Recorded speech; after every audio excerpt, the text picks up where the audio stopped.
Okay,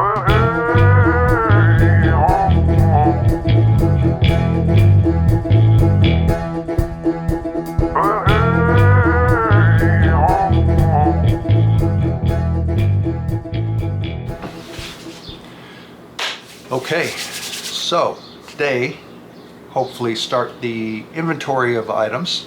Got a bunch of boxes to go through.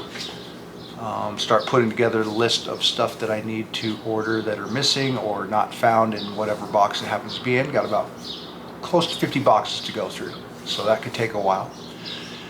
Probably not going to film so much of that because unboxing and inventory, if you're not watching it on video, is boring as hell. So try to save you guys the pain of going through that, and also get the body buck done. Find a spot in the garage for that, and then work on getting the body off, stowed away, so that I can start inventorying all the aluminum panels that are underneath the body.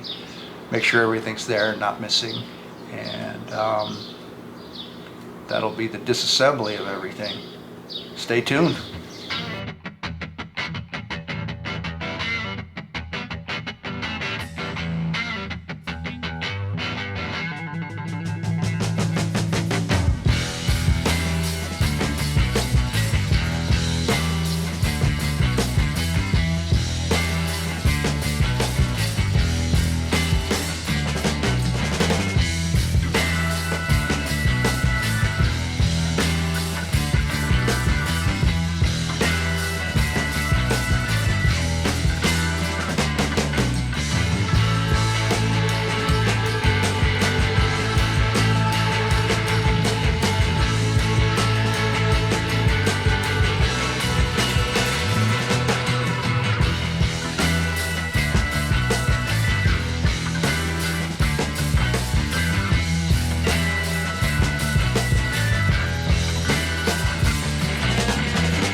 Alright, so there's the body buck finished putting together. It's elevated to hopefully maybe fit the engine underneath, roll it over the engine, kind of save up a little space, maybe have some room for shelving, maybe, we'll see.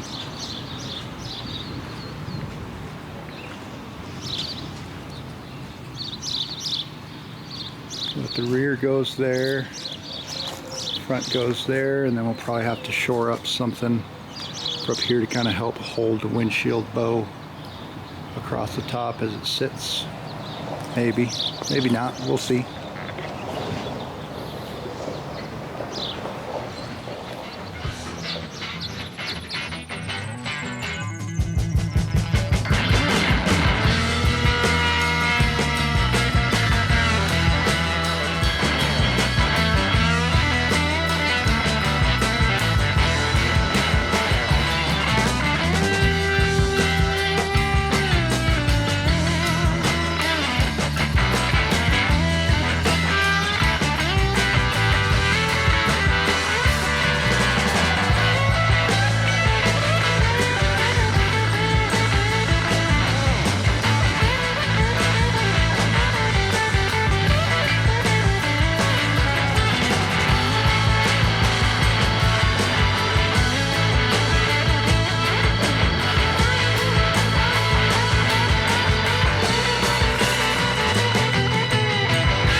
Alright, so a couple more bolts, hardware pieces, and this body will be ready to come off.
Alright, so it's in.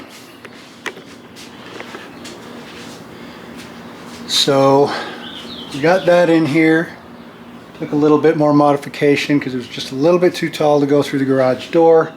So basically lowered the plywood down about 3 inches, give or take 3 inches. So now it goes in and out through the garage door without issue. It's up and out of the way. I was going to put some shelves underneath it, but I still need to get some access to a bunch of stuff that's up on that wall on shelves too, so that'll make it easier for me to get access to the stuff over there as I need it, various power tools and stuff like that. But she's in here. We got on the dolly, which is freaking nice, by the way, to have it.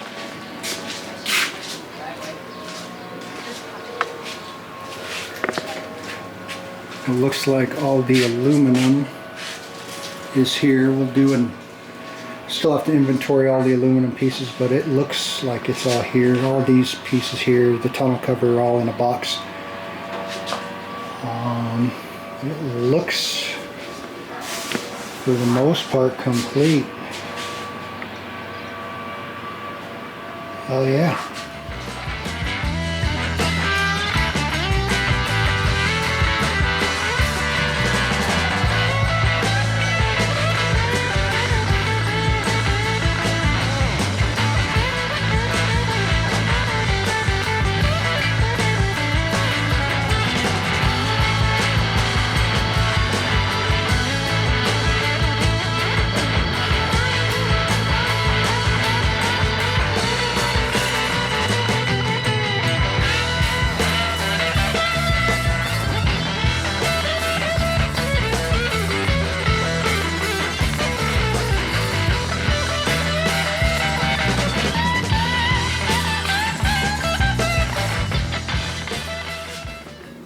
Alright, that is done. That is all the aluminum panels present and accounted for and taken off, labeled. Took a lot of pictures of the foot box area to make sure I put it back in the correct order. I don't think there's really a right or wrong way of doing it other than your seam reveals, whether you got a flange that's popping out or not.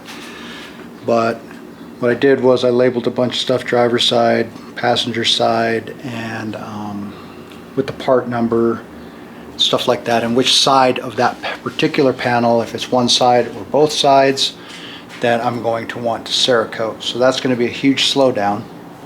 It's going to take a considerable amount of time to Cerakote these parts that need to be Cerakoted, but I think it'll be worth it in the long run. It'll look cool.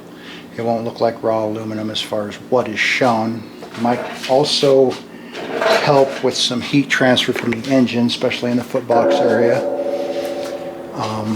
with the headers being in such close proximity to the footboxes. You get a lot of heat in that area, but might have some extra ideas for that too. Some insulation on the insides of the boxes underneath the carpet, and maybe almost like a secondary panel floating over the outside boxes, so you have almost like a double wall where an air gap between the two panels. That might also help.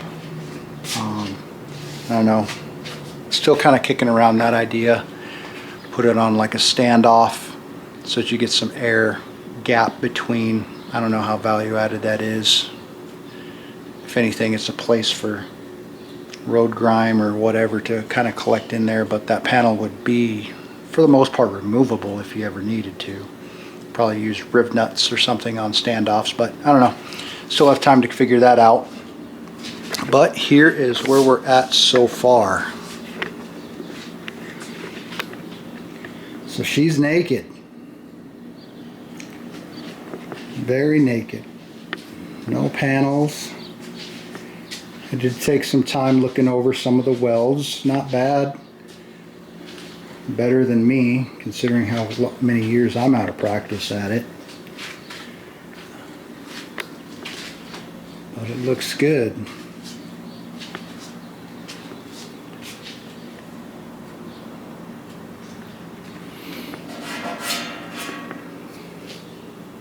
And she's a little dirty. No worries. Looks good so far. All right, one last thing. A friend of mine mentioned that it'd be a great idea to keep a jar to collect all the rivet tails from putting this thing together so that I can determine exactly how many rivets I've used. So I'm going to keep that jar going, and who knows, maybe if I get popular for some reason or not, I'll do something where we do a giveaway. Whoever can guess how many rivets are in that jar by the time this project's all said and done, that, I don't know, I'll get you something, maybe a t-shirt or a hat, or I don't know, something kind of say thanks for being a part of my journey.